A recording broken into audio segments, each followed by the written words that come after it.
2020년 12월 27일 이호선교회 주일 예배의 부름으로 시작하도록 하겠습니다. 제가 말씀 선포해 드리겠습니다. 시편 71편 20절 말씀입니다.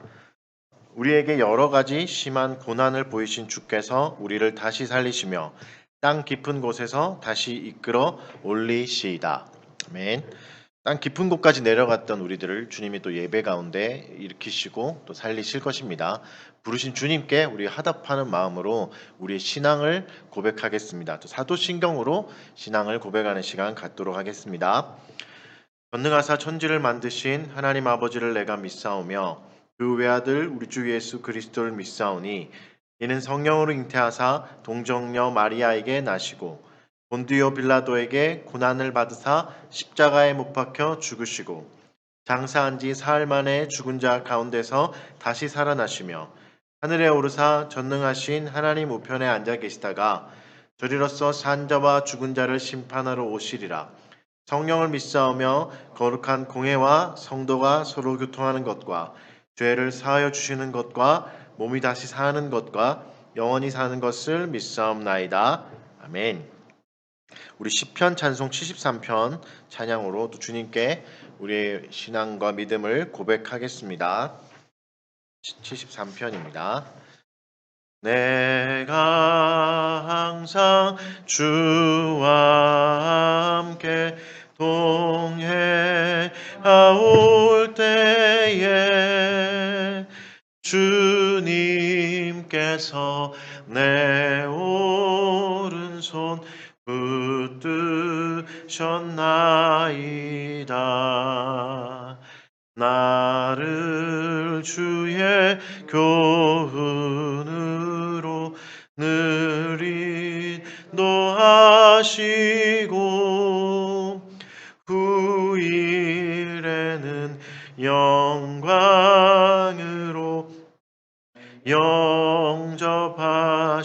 영접하시리. 하늘에는 주님 외에 누가 있으리요. 땅에서도 주 밖에는 사모할 자 없네.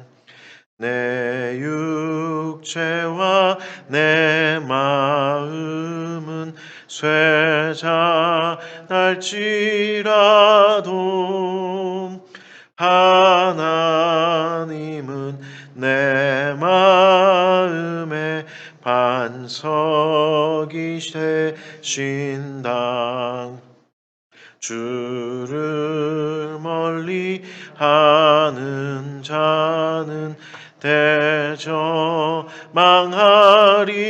대저망하리니 하나님을 떠난 자를 다 멸하셨도다.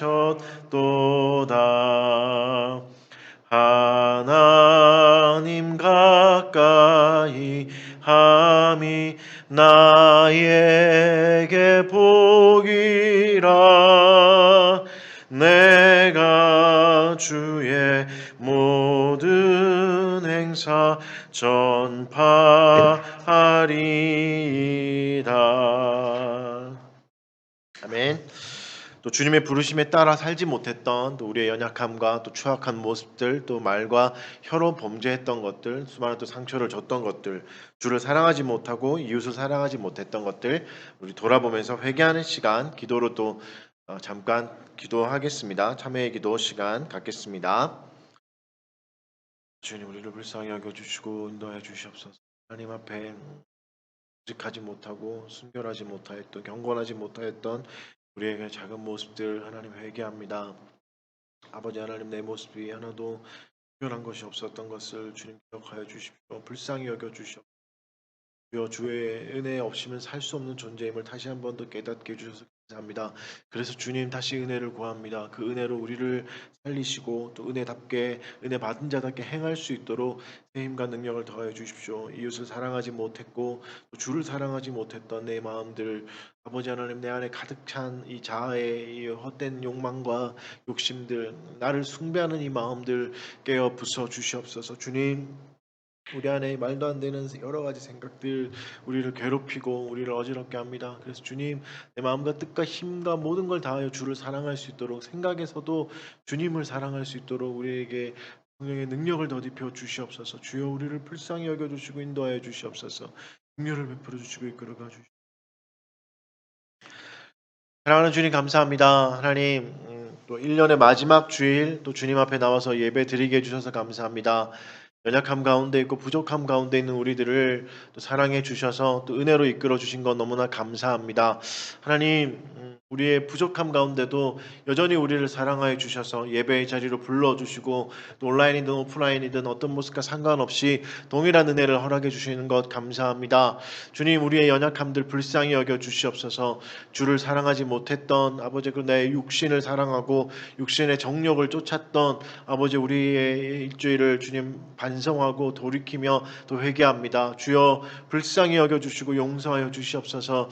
무엇보다도 주님의 용서가 필요합니다. 그리고 주의 용서를 받아서 아버지 사람에게도 용서를 구할 수 있는 용기 있는 자가 되게 하여 주시옵소서. 하나님 또 예기치 못한 일 때문에 괴로워하는 지체들도 있고 연약한 가정 때문에 힘들어하는 사람들도 있습니다. 주여 위로하여 주시고 샘과 능력 더하여 주시옵소서. 고난이 심할 때에 더욱더 큰 위로로 우리를 찾아오시는 주님을 누릴 수 있는 우리가 되게 하여 주시옵소서. 오늘도 염치 불구하고 주의 예배 자리로 나왔습니다. 자격 있는 자 하나 없습니다. 그러나 주님이 우리를 부르셔서 이 자리로 나왔사오니 주여 우리를 소생케 하시고 아버지 땅 깊숙한 곳에 처박힌 죄악된 우리들을 살려주셔서 다시 은혜의 자리로 다시 밝은 빛 가운데로 주님과 동행하며 주와 함께 걸어갈 수 있는 우리가 되게 하여 주시옵소서. 두렵기도 하고 걱정도 되고 근심도 많은 하루하루를 보내고 있지만 또다시 주의 은혜에 기다립니다. 주여 우리를 살리시고 이끌어가 주시옵소서. 감사드리며 예수님 이름으로 기도드립니다.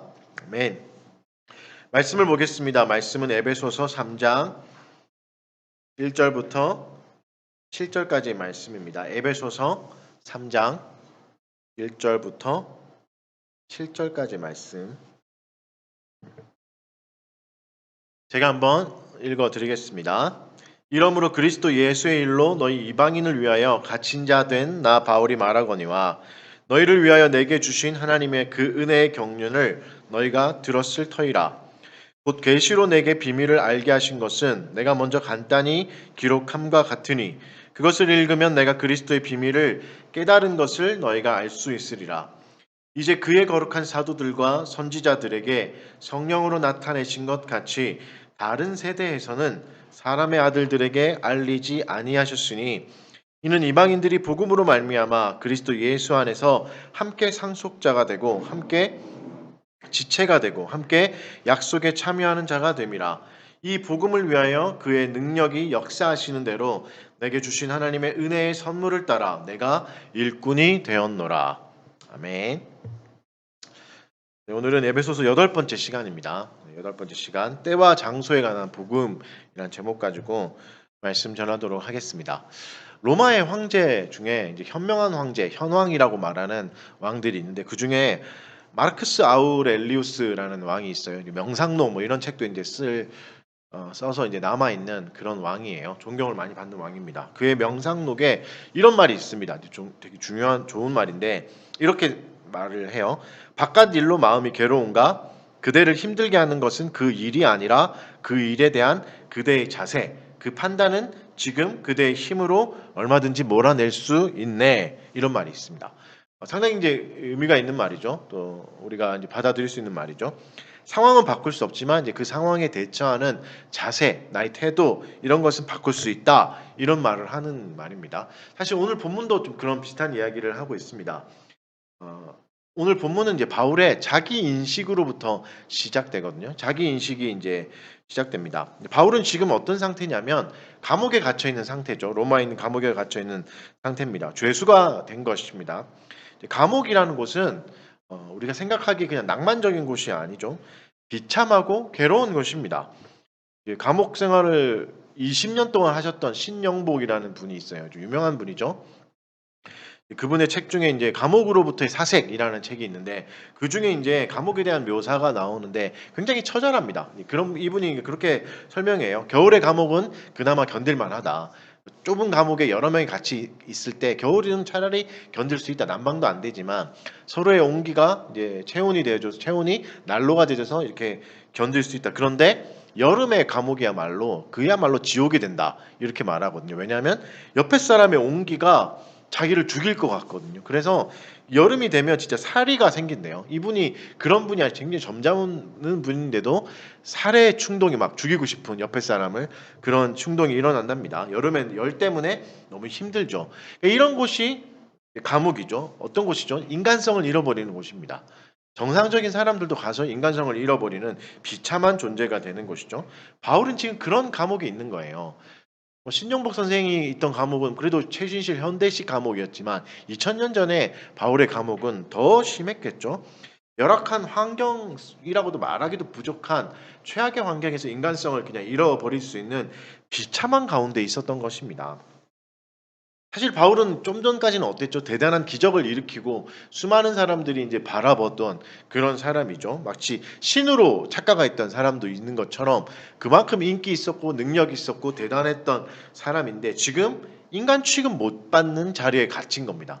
존재가 완전히 바뀌어 버린 거죠. 비참한 가운데 있는 거죠. 근데 이런 상황 속에서 바울이 자기를 어떻게 인식하고 자기를 어떻게 소개하고 있습니까? 한글 성경에서는 이렇게 말하죠. 예수 그리스도 예수의 일로 갇힌 자 된 나다 바울이다 이렇게 말하는데 원문의 표현에 보면 더 이제 직역하면 이런 표현이에요. 그리스도 예수의 죄수다 이렇게 말합니다. 더 직접적인 표현이죠. 그리스도 예수의 죄수다. 나는 로마의 죄수가 아니라 그리스도 예수의 죄수다라고 말하는 거죠. 정말 대단한 표현이에요. 왜냐하면 차가운 자기의 현실을 그대로 직시하면서도 인식하면서도 그 속에 있는 은혜를 누리고 있기 때문입니다. 바울은 그렇습니다. 현실도 직시해요. 현실을 벗어나지 않습니다. 헛된 꿈과 망상에 빠져 있지 않아요. 정확한 현실을 봐요. 그리고 그 상황 속에서 자기가 어떻게 해야 되는가, 또 그 속에서 발견할 수 있는 은혜를 누리고 있습니다. 이 두 가지가 사실은 우리가 오늘 배워야 될 태도죠. 그리스도 예수의 죄수. 인간이 떨어질 수 있는 최악의 상황 속에서도 이런 자기 인식을 가질 수 있는 것. 사실 우리가 누려야 될 복 중에 하나인데 이것들을 한번 살펴보도록 하겠습니다. 바울이 이런 자기 인식을 가질 수 있었던 것은 사실 모두 다 아시다시피 복음 때문이죠. 복음이 바울에게 있었기 때문에 주어졌기 때문에 이런 자기 인식이 완전히 바뀌게 되었습니다. 그리고 복음은 우리에게도 복음이 돼서 우리의 자기 인식도 바꿔버릴 수 있는 것이죠. 복음은 그렇습니다. 악한 일 속에서도 은혜를 길러내게 해줍니다. 단순히 상황을 긍정적으로 보는 긍정적인 생각과는 또 달라요. 긍정적으로 보자, 좋게 보자 이런 의미가 아니에요. 상황에서 은혜를 길러낸다는 말은 그 상황을 긍정적으로 보는 게 아니라 이 상황이 나에게 딱 맞는 상황이다. 이 상황이 나에게 지금 가장 적합한 상황이다라고 받아들이는 겁니다. 사실 이게 굉장히 어마어마한 믿음의 표현이죠. 사실 지금 바울은 죄수가 되었는데 비참한 존재가 되었는데 이게 나에게 지금 완벽한 자리야, 완벽한 상태야 라고 말하고 있죠. 이게 그겁니다. 최악의 상황 속에서 은혜를 길러내는 사람이 누릴 수 있는 복인 거죠. 근데 복음은 바울에게뿐만 아니라 우리에게도 이런 일을 가능하게 합니다. 왜죠? 바울이 오늘 본문 안에서 설명하는 복음을 좀 살펴보십시오. 어떤 내용입니까? 우리가 이때까지 쭉 살펴봤던 내용입니다. 사실 에베소서에서 가장 크게 복음의 능력 중 가장 크게 드러나는 부분이 뭐냐면 이방인과 유대인이 연합하게 되었다. 이방인과 유대인이 이제 하나가 되었다. 그래서 이제 함께라는 세 가지 단어를 이제 사용합니다. 함께 상속자가 되고, 함께 지체가 되고, 함께 약속에 참여하는 자가 되었다. 이 함께를 굉장히 강조해요. 일부러 이런 표현을 써요. 그래서 순이라는 헬라어 어미를 붙여가지고 이렇게 만들어내는데, 그러니까 연합을 굉장히 강조하는 거죠. 함께 우리가 이렇게 되었다. 이방인과 유대인. 그러니까 절대 함께 할 수 없는 존재, 함께 하기만 하면 싸우는 존재가 함께 하게 되었다. 어떻게 이런 일이 이루어졌다고 그러죠? 에베소서에서 가장 많이 나오는 표현, 그리스도 예수 안에서. 그리스도 예수 안에서 이런 일이 일어났다고 말하는 거죠. 사랑하는 성도 여러분, 그리스도 예수 안에서는 이런 일이 일어납니다. 그리스도와의 깊은 관계는 저주를 역전시키기 때문입니다. 이방인과 유대인이 만나는 건 저주예요. 그들이 함께 있다는 것은 피투성이가 되고 싸울 수밖에 없고 서로가 상처나는 그런 존재가 될 수밖에 없는 그런 상황이 결과가 될 수밖에 없는 저주입니다. 그런데 그 그리스도와 관계가 맺어지면서 그 저주가 사라지게 되는 것이죠. 그래서 그들의 만남 가운데 연합이라는 좋은 결과가 맺히게 되는 겁니다. 그리스도와의 깊은 관계는 저주를 역전시킵니다. 모든 일의 저주를 역전시키는 거죠. 그래서 절대 만나서는 안 되는 사람들, 우리가 만난 건 재수 없어서 만난 거야, 우리가 만나면 저주야 라고 말하는 그 모든 저주를 사라지게 만듭니다. 가장 절대 그 시대에서 그때에 절대 만날 수 없는, 절대 연합할 수 없는 두 존재가 연합된 걸 보여주면서 우리에게도 시사하는 바가 있죠. 무슨 말을 하는 거죠? 이제 남자와 여자가 만나도 연합할 수 있다. 지역이 다른 사람들, 지역에 갈등이 있는 사람들이 만나서도 연합할 수 있다. 정치색이 다른 보수와 진보가 만나서도 연합할 수 있다. 왜죠? 그리스도와의 관계를 통해서 저주가 사라졌기 때문에 그렇습니다. 사랑하는 성도 여러분, 이걸 잊지 마십시오. 그리스도와의 관계를 통해서 우리는 우리 삶의 모든 저주가 사라졌습니다. 그 전까지는 징계는 저주였죠. 하나님의 저주였습니다. 구약에서는. 그런데 이제는 그리스도를 통하여서 징계 속에 있는 저주가 사라졌습니다. 그래서 징계가 사라진 게 아니라 징계 속에 있는 저주가 사라져서 징계를 받아도 우리에게 어떤 일이 일어나죠? 생명이 풍성해집니다. 더 큰 생명을 누릴 수 있게 되는 것이죠. 그 전까지는 구약의 시대에서는 어떤 작용이 일어났었죠? 인과응보의 작용이 일어났습니다. 인과응보 아시죠? 원인과 결과, 잘하면 복받고 못하면 벌받는 구도였습니다. 그런데 이제는 저주가 사라졌습니다. 인과응보는 없습니다. 물론 이제 지금도 상을 받고 벌도 받죠. 그런데 상과 벌의 근거는 이제 우리의 행위가 아니게 된 것이죠. 무엇이 된 거죠? 하나님의 약속이 된 것이죠. 우리가 왜 상을 받습니까? 하나님이 상 주시겠다고 약속하셨으니까. 내가 너의 지극히 큰 상급이라고 약속하셨으니까 상을 받습니다. 벌을 받는 근거도 무엇입니까? 하나님의 말씀입니다. 하나님의 말씀의 근거에서 벌을 받게 되는 겁니다. 징계를 받게 되는 겁니다. 저주라고 말씀하지 마십시오. 저주가 아닙니다. 징계는 오히려 우리를 살리게 하십니다. 이것이 우리에게 복이죠. 이제 하나님께 받는 징계는 우리를 죽이지 않고 우리를 성장시킵니다. 자라게 합니다. 이 은혜가 우리 안에서 일어나게 된 겁니다. 그러나 여러분, 신앙생활할 때 두려움으로 신앙생활하지 마십시오. 저주가 사라졌습니다. 그리스도로 인해서. 그리고 신앙생활할 때 게으름으로 신앙생활하지 마십시오. 저주가 사라졌기 때문에 우린 더 열심히 최선을 다해서 노력해서 선을 행하고 주를 따라가야 됩니다. 저주가 사라진 관계 안에서 사랑을 좀 풍성히 누리시고 서로를 위한 헌신을 풍성히 쌓아가십시오. 이제는 무엇도 해댈 게 없어지는 겁니다. 서로의 열심히 해대지가 않는 것이죠. 이렇게 생각하지 마십시오. 나는 재수 없어서 이걸 망칠 거야. 나는 재수 없는 존재에서 내가 이때까지 항상 이래왔기 때문에 또 이럴 거야. 이런 생각이 우리를 지배할 때가 너무나 많습니다. 근데 맞습니다. 나는 재수 없는 존재일 수 있습니다. 그렇죠. 그러나 그리스도는 재수 없는 존재가 아닙니다. 우리 안에 계시는 그리스도는 재수 없는 존재가 아닙니다. 우리가 그리스도와 연결되었기 때문에 재수 없는 존재인 우리가 연결되어서 그리스도께 복을 받습니다. 그래서 우리는 그리스도로 인해서 심판을 받게 되고 그리스도로 인해서 복을 받게 됩니다. 그리스도로 인해서 저주가 끊어진 겁니다. 그리스도로 인해서 우리는 하나님과 풍성한 복을 누릴 수 있게 되었습니다. 여러분, 하나님과 깊은 교제를 누릴 수 있는 사람이 가장 복된 존재입니다. 가장 깊은 복입니다. 하나님과 친해진다는 게 이게 얼마나 놀랍고 위대한 복음인지 여러분 잊지 마십시오. 우리에게 이 일을 가능하게 하셨습니다. 나의 역사, 내가 이때까지 살아왔던 그런 역사, 나의 상황에 절망하지 마십시오. 그리스도는 우리의 인생을 새롭게 빚어가십니다. 이전까지 빵점 맞았습니까? 그러나 그리스도는 새로운 점수를 꿈꿀 수 있게 하십니다. 이전까지 빵점 맞았으니까 앞으로도 빵점일 거야. 아니요, 그렇지 않습니다. 삶을 놓아버리지 마십시오. 그리스도와 연결된 자의 삶은 놓아버릴 수 없습니다. 그리스도와 연결된 사람은 삶을 포기할 수 없습니다.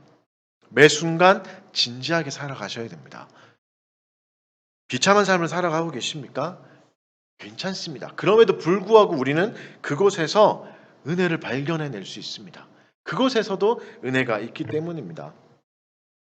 상황에 대한 신뢰가 생기는 것이죠. 상황에 대한 신뢰가 생기면 이것을 다른 말로 하면 때와 장소에 관한 신뢰입니다.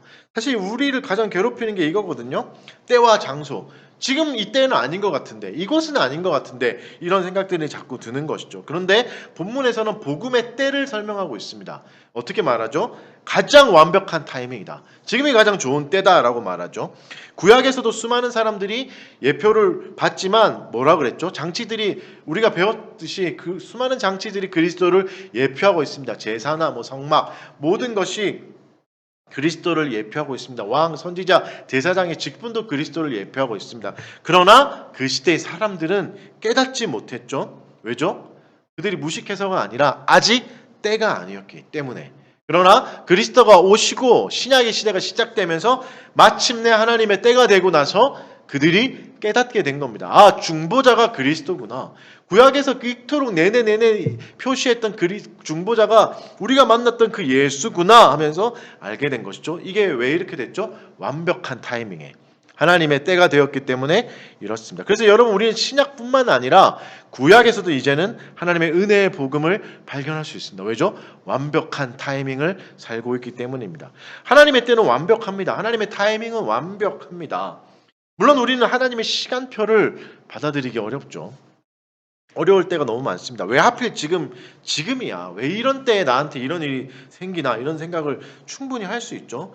그러나 여러분, 이 또한 우리에게 필요한 겁니다. 이 또한 우리에게 필요한 겁니다. 아까도 말씀드렸듯이 상황을 신뢰한다는 것은 단순히 긍정적으로 상황을 보는 게 아닙니다. 긍정적인 생각은 부정적인 걸 악하다 생각하는 거죠. 사실은 그렇지 않습니다. 복음 안에서는 악한 것도 우리에게 필요한 것이라고 생각합니다. 우리가 생각하는 악함 어떤 거 있죠? 슬픔을 악하다 생각하죠. 잘못되는 거, 인생이 풀리지 않는 걸 악하다 생각하죠. 그러나 그것도 우리에게 필요한 겁니다. 하나님이 우리에게 필요해서 주시는 거죠. 인생사 세용지마라는 말이 있죠. 세용의 말 이런 뜻인데 그런 뜻이죠. 이제 말이 있었는데 어느 날 어떤 사람이 말을 키우다가 말이 도망가요. 근데 그 사람이 그래죠. 아이, 불행한 일이 생긴 거잖아요.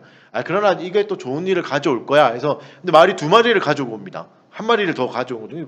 2마리가 된 거죠. 부자가 된 거죠. 돈을 벌게 된 거죠. 근데 또 어떻게 말하냐면, 이것 때문에 또 나쁜 일이 생길 수 있을 거야. 실제로도 나쁜 일이 생겨요. 그 사람의 아들이 그 말을 새로 들어온 말을 타다가 다리를 다쳐버립니다. 나쁜 일이 생겼죠? 근데 또 이렇게 말하죠. 아니야, 이것 때문에 또 좋은 일이 또 생길 수 있을 거야. 라고 말하는데 어떻게 되죠? 그 아들이 다리를 다쳐서 전쟁이 나왔는데 전쟁에 나가지 않죠. 그래서 생명을 살릴 수 있게 됩니다. 이게 세용지마죠. 인생사 세용지마 많이 들어보셨을 겁니다. 그러니까 이 일이 일어났을 때 또 다른 좋은 일이 생길 거야. 이렇게 말하는. 사실은 근데 이게 그리스도인의 태도는 아닙니다. 여러분, 인생사 세용지마의 결정적인 단점이 하나가 있는데 뭐냐면 그 순간을 누릴 수 없게 만들어요. 슬픈 일이 일어나도 그 슬픈 일을 누리지 않고 미래만 말합니다. 그리고 기쁜 일이 생겨도 기쁨을 누리지 못합니다. 이게 나쁜 일이 나올 거야. 그러니까 항상 그 사람의 눈은 어디가 있죠? 미래가 있죠. 그러니까 현재를 살지 못합니다. 그리스도인의 삶은 어떤 삶입니까? 현재를 살아가는 삶입니다. 현재를 누리는 삶입니다. 또 비슷한 말이 있죠. 이 또한 지나가리라. 우리가 많이 쓰는 말인데 사실은 이것도 어느 순간도 못 누리게 만듭니다. 기쁜 날도 이 또한 지나가리라. 물론 고통이 있을 때 이 말이 유익하고 힘이 있긴 하겠지만 또 지나가게 돼버리는 거죠. 피하게 돼버리는 거죠. 여러분, 진짜 복음을 가진 사람, 하나님을 신뢰하는 사람의 태도는 어떤 태도냐면 절망을 피하는 것이 아니라 절망도 나에게 필요한 것으로 받아들이는 겁니다. 이게 진짜 복음을 가지고 있는 사람의 태도입니다. 좌절을 피하기만 하는 것이 아니라 좌절이 왔을 때 담담하게 그것을 받아들이는 겁니다. 충분히 좌절하는 겁니다. 충분히 절망하는 겁니다. 징계를 피하는 것이 아니라 징계 속에서도 징계를 누리면서 은혜를 발견하는 겁니다. 여러분, 우리가 사람들과 같이 지내면 상처받을 일밖에 생기지 않습니다. 많은 상처를 받을 일이 생깁니다. 하지만 그런 상처도 나에게 필요한 것으로 받아들이는 겁니다. 그리스도를 생각해 보십시오. 예수님은 이 땅에 계실 때 수많은 상처를 받으셨습니다. 많은 사람들한테 버림을 받고 배신을 당했습니다. 관계가 어려워졌죠. 그래서 그 관계가 어려워진 끝에 어떻게 되셨죠? 죽임을 당했습니다. 관계가 얼마나 어려워졌냐면 사람들이 다 죽이려고 할 정도의 관계의 어려움을 겪으셨죠. 그런데 예수가 어떻게 하셨죠? 이 또한 지나가리라 이렇게 하셨습니까? 아니요. 담담히 그것을 받아들이셨습니다. 진노의 잔을 피하지 않고 마시고 그 깊은 곳에 들어가서 고난을 철저히 다 감당해 내셨습니다. 그래서 우리가 나음을 입었습니다. 그래서 우리가 그리스도와 연결될 수 있었습니다. 그리스도처럼 우리는 살아야 됩니다. 여러분, 고통을 피하지 마십시오. 고통을 악한 것이라 그래서 이것을 자꾸 그냥 제껴버리지 마십시오. 망상에 빠지지 마십시오. 미래만 살지 마십시오. 하나님은 이 속에서도 일하실 수 있습니다. 절망 가운데도 일할 수 있습니다. 다 망한 우리의 삶 가운데서 일할 수 있습니다. 새롭게 자라게 하실 것입니다. 그래서 우리에게는 버릴 게 없습니다. 생각해 보시죠. 여러분, 바울은 감옥에 있습니다, 지금. 근데 감옥에 있는 것보다 그냥 세상에 있는 게, 그냥 사회에 있는 게 훨씬 더 좋았을 겁니다. 우리의 생각은. 한 사람이라도 더 만나서 복음을 전할 수 있고, 한 사람이라도 더 만나서 교육시켜서 그리스도의 제자를 만들 수 있었을 것이죠. 그게 더 유익하다고 우리는 생각합니다. 하지만 감옥에 있음으로써 우리가 누리게 된 유익이 있죠. 어떤 것이죠? 바로 오늘처럼 에베소서를 읽게 된 거죠.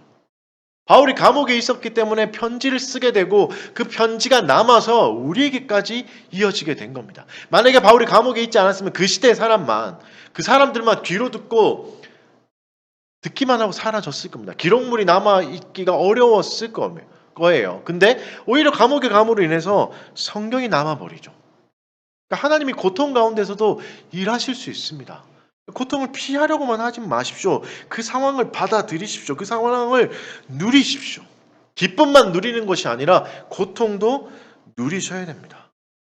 바울은 어떡하죠? 이 상황을 받아들입니다. 그래서 에베소서를 보십시오. 에베소서를 그냥 아무 정보 없이 읽으면 기쁨에 가득 찬 서신이거든요. 복음에 대한 희열이 가득한 서신이거든요. 이게 어떻게 감옥에 있는 사람이 쓴 거냐? 이런 생각이 들 정도의 기쁨이 있습니다. 그러니까 무슨 말이죠? 바울은 그 상황을 즐겼습니다. 그 상황을 누렸습니다. 이 또한 지나가리라, 좋은 일이 생길 거야, 긍정적인 생각을 했다는 게 아니라 그 어려운 상황 속에서도 어렵지만 어려운 대로 은혜를 길러냈던 것이죠. 사랑하는 성도 여러분, 여러분의 상황 속에서 은혜를 길러내십시오. 어떤 상황이든가 상관없이 은혜는 찾을 수 있습니다. 사랑하는 성도 여러분, 이해되지 않는 때를 겪고 계십니까?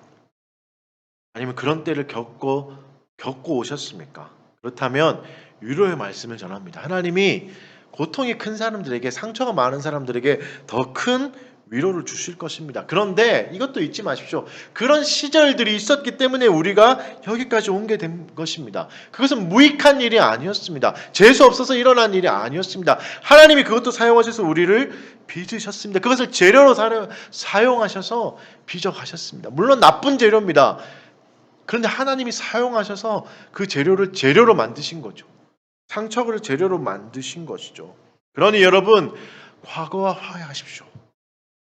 과거를 무기로 쓰지 마십시오. 과거를 무기로 써서 자기를 괴롭히는 사람들이 있습니다. 이 끝내 잊혀지지 않는 과거 때문에 너무나 자기가 괴로워하는 사람들이 있는데, 아니요. 과거를 무기로 쓰지 마시고 재료로 쓰십시오. 하나님이 과거를 무기로 쓰신 적이 있습니까? 너 그때 왜 그랬냐? 너 그때 왜 그랬냐? 이런 적이 있습니까? 아니요. 재료로 쓰십니다. 너 이랬지만 내가 이 과거도 사용해서 너를 성도로 만들겠다, 빚어가겠다라고 말씀하고 계십니다. 서로의 과거 속에서 빗바래지 않았던 하나님의 승리를 찾아내십시오. 비참한 실패 가운데서도 하나님은 승리를 이끌어냅니다. 죄를 지어도 된다 이런 말이 아니라 가장 비참하고 최악의 상황 속에서도 하나님은 살아계신다는 말입니다. 하나님은 승리를 빚어낼 수 있다는 말입니다. 사랑하는 성도 여러분, 복음을 신뢰하십시오. 그 복음은 여전히 우리에게도 은혜가 됩니다. 그래서 내가 있는 이 장소를 재해석하십시오. 내가 살아가고 있는 이 때를 재해석하십시오. 감옥이라는 공간, 원하지 않는 공간에 있을 수도 있습니다. 그러나 이렇게 말도 안 되는 공간에서도 주님이 주시는 은혜가 있습니다. 이 은혜를 찾아내십시오. 여러분, 하나님은 바울에게 사명만 주시고 끝내지 않았습니다. 그냥 그 장소, 그때만 주시고 끝내지 않았습니다. 무엇을 주셨다고 말하죠? 오늘 본문에서는 은혜의 선물을 주셨다고 말합니다. 이 무슨 말이죠? 은혜의 선물? 사명을 감당할 수 있는 능력입니다. 여러분, 하나님이 그냥 때와 장소만 주시고 너 혼자 살아봐라 이렇게 하시는 것이 아니라 바울에게 수많은 은사를 주시고 수많은 동역자도 주십니다. 이것을 이겨나갈 힘을 주시는 거죠. 그 은혜가 지금 여기 있는 우리에게도 있습니다. 그냥 혼자 견디라고 하지 않습니다. 은사를 주십니다. 그러니 장소에 대한 신뢰를 쌓아 가십시오. 이 장소에서 우리가 살아갈 수 있는 힘을 주십니다. 우리를 이끌어 가시고 위로하십니다. 용기를 주십니다. 버틸 수 있는 용기를 주십니다. 그러니 그것을 받아 누리십시오. 결과적으로 그럼 우리가 상황을 이길 태도를 갖기 위해서 해야 할 일은 뭡니까? 한마디로 말하면 복음을 더 풍성히 누리는 겁니다. 어떻게 복음을 풍성히 누릴 수 있습니까? 4절에서 이런 표현을 씁니다. 바울이 그것을 읽으면 내가 그리스도의 비밀을 깨달은 것을 너희가 알 수 있으리라. 그리스도의 비밀이 뭐죠? 이게 복음이죠. 구약시대 사람들은 알지 못했던 것을 읽으라 말합니다. 그것을 읽으라 말하죠. 근데 이걸 다시 한번 생각해 봐야 돼요. 1세기의 수신자의 입장에서 다시 돌아가 봐야 됩니다. 1세기에는 읽는 것, 독서가 흔한 시대가 아닙니다. 왜냐하면 문서 자체가 비쌌어요. 파피루스라고 말하는 종이 자체가 굉장히 귀했습니다. 그래서 아무 때나 그냥 우리가 지금 책 읽듯이 이렇게 아무 책이나 보고 이렇게 읽을 수 있는 시대가 아니었어요. 성경조차도 그냥 개인에게 주어지지 않았던 시대입니다. 종이가 너무 비쌌기 때문에. 바울이 썼던 에베소서의 편지도 흔하지 않았습니다. 모든 사람이 그냥 집에서 개인이 읽을 수 있는 상황이 아니었을 겁니다. 그러면 1세기 에베소 사람들이 이것을 어떻게 읽었을까요? 공적으로 읽었을 겁니다. 공적으로 읽었다는 게 무엇이죠? 공식적인 장소에서 서로 모였을 때 한 명이 읽어줬겠죠. 왜냐하면 그 종이가 흔하지 않으니까. 그 시간이 무슨 시간일까요? 예배 시간입니다. 예배 시간에 바울의 편지를 읽었을 겁니다. 그래서 1세기 초대교회에서는 성경을 읽는 시간이 있었을 겁니다. 있었습니다. 사실 남아있죠. 자료도. 공적으로 성경을 읽는 것, 이것이 무엇이죠? 이게 예배입니다. 공적으로 성경을 읽는 것. 그러니까 바울은 어떻게 복음을 깨달을 수 있다고 말하는 거죠? 예배를 통해서.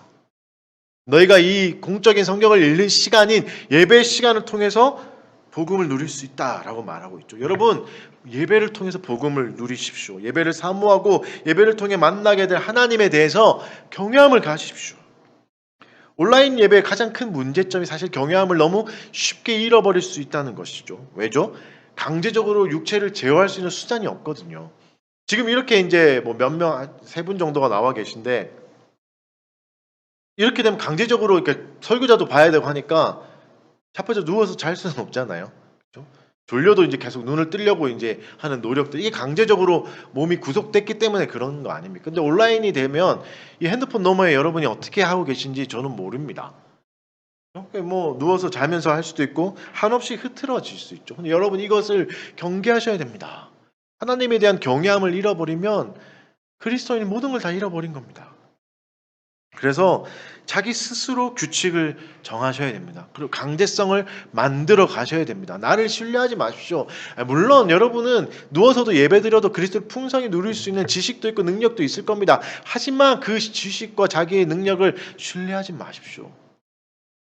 그래야 경외함을 지킬 수 있습니다. 하나님에 대한 경외함을 잃어버린 순간 예배는 끝나는 겁니다. 예배를 그리고 드린 후 우리가 해야 될 일이 뭡니까? 그리스도를 따라가는 겁니다. 그리스도를 따라 살아가는 겁니다. 예배 시간에만 그리스도를 말하는 것이 아니라 예배가 끝난 뒤에도 그리스도를 따라가는 거죠. 여러분, 그리스도를 따라 살아가라는 것은 화려함만 있는 게 아닙니다. 여러분, 예수 그리스도는 영웅으로만 살지 않으셨습니다. 이 땅에서 3년 만에 공생애가 있었죠. 제자들 12명을 양육하고 수많은 기적을 행할 때 그 3년 만에 공생애는 정말 멋있었죠. 사복음서를 보면 정말 멋진 일들이 많잖아요. 놀라운 기적도 많죠. 인기도 얻으셨죠.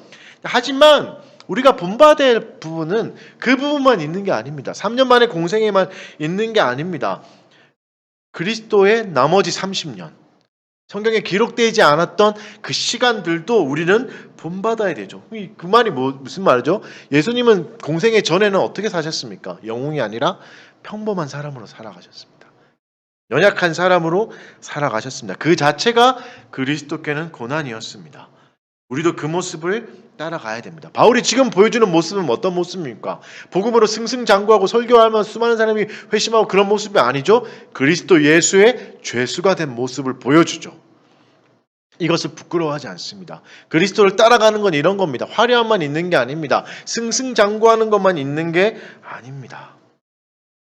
사랑하는 여러분, 특별함이 아니라 평범함을 쫓아가십시오.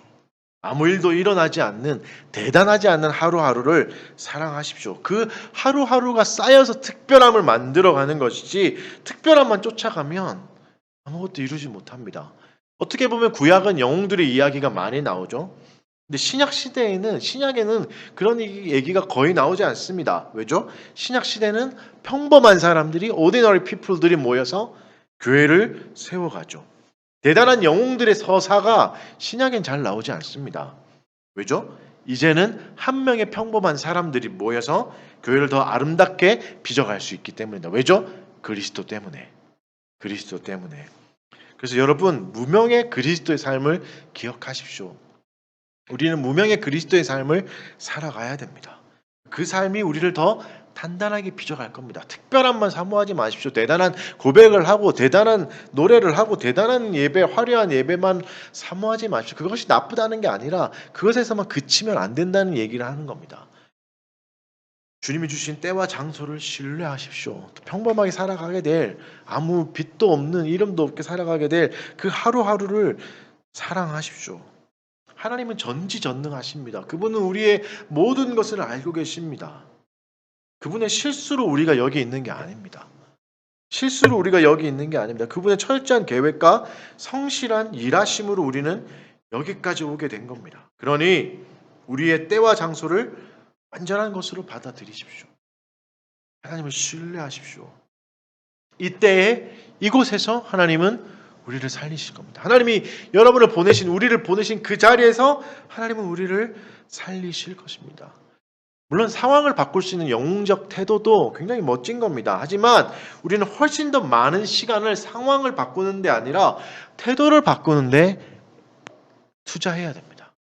태도를 바꾸는 데 더 애쓰고 힘써야 됩니다. 더 많은 노력을 상황에 대한 대처하는 자세를 세우는데 노력해야 됩니다. 그럴 때 우리는 평화를 누릴 수 있습니다.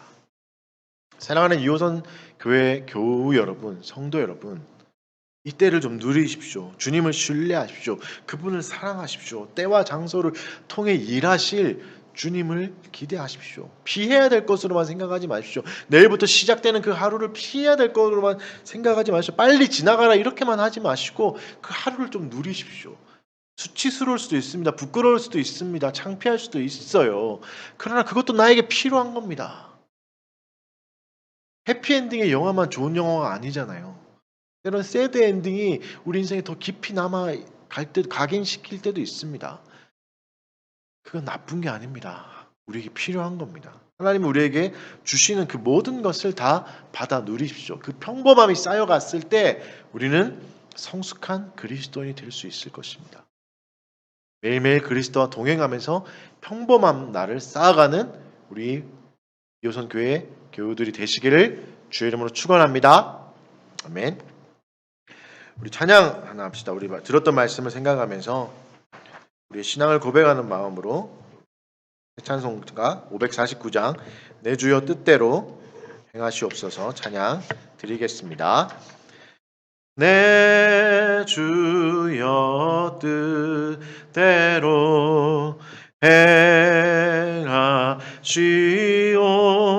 행하시옵소서.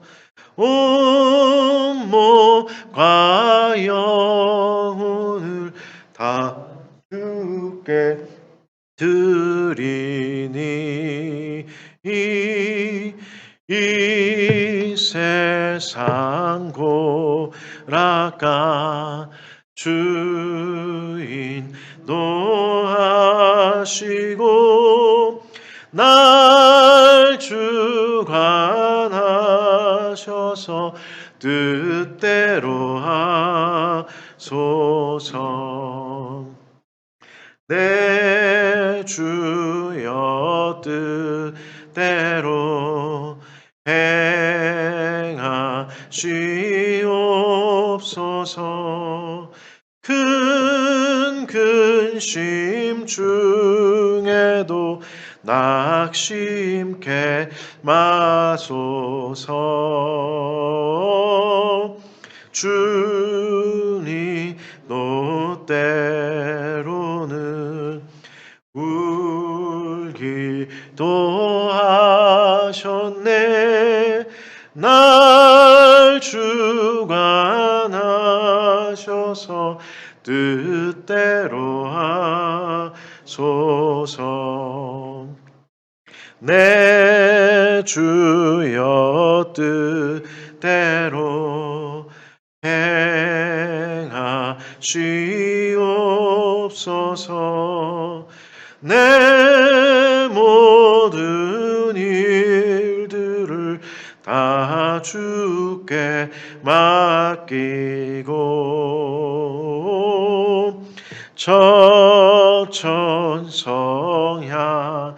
향하여 고요히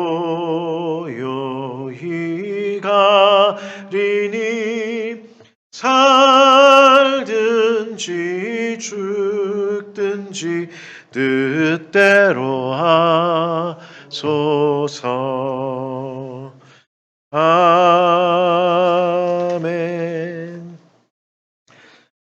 네, 이 시간에는 우리 또 드리신 헌금을 위해서 제가 기도하고 강복 선언으로 예배 마치도록 하겠습니다. 사랑하는 주님 감사합니다. 오늘도 우리에게 또 예배를 드리게 하여 주시고 또 재물을 얻을 힘을 주게 하여 주셔서 주님께 귀한 예물들 드리게 해 주셔서 감사합니다. 하나님 또 예물을 귀한 예물로 헌신한 성도들 기억하여 주시옵고 이들의 삶 가운데 축복하여 주셔서 하나님 또 약한 자를 도울 수 있는 그 넉넉한 마음들과 또 재정들을 끊이지 않도록 하나님 부어 주시옵소서. 또 일상에서 평범하게 또 지나야 될 수많은 날들을 잘 견디게 하여 주시고 이기게 하여 주시고 그 가운데도 잘 그 고통을 잘 누려서 은혜를 길러낼 수 있는 귀한 성도들이 되게 하여 주시옵소서. 예물이 쓰이는 곳곳에 수많은 영혼들을 살릴 수 있는데 예물이 쓰이게 하여 주시옵고 하나님이 재물을 통하여서 또 연약한 자를 또 위로할 수 있는 귀한 교회가 되도록 주여 인도해 주시고 이끌어가 주시옵소서. 감사드리며 예수님 이름으로 기도드립니다. 아멘. 강복 선언하겠습니다. 이제는 우리 주 예수 그리스도의 은혜와 하나님 아버지의 사랑과 성령의 교통하심이 온라인과 오프라인으로 예배드리는 모든 성도들 위해 지금부터 영원토록 함께 있을지어다. 아멘. 네, 감사합니다. 예배 마쳤습니다.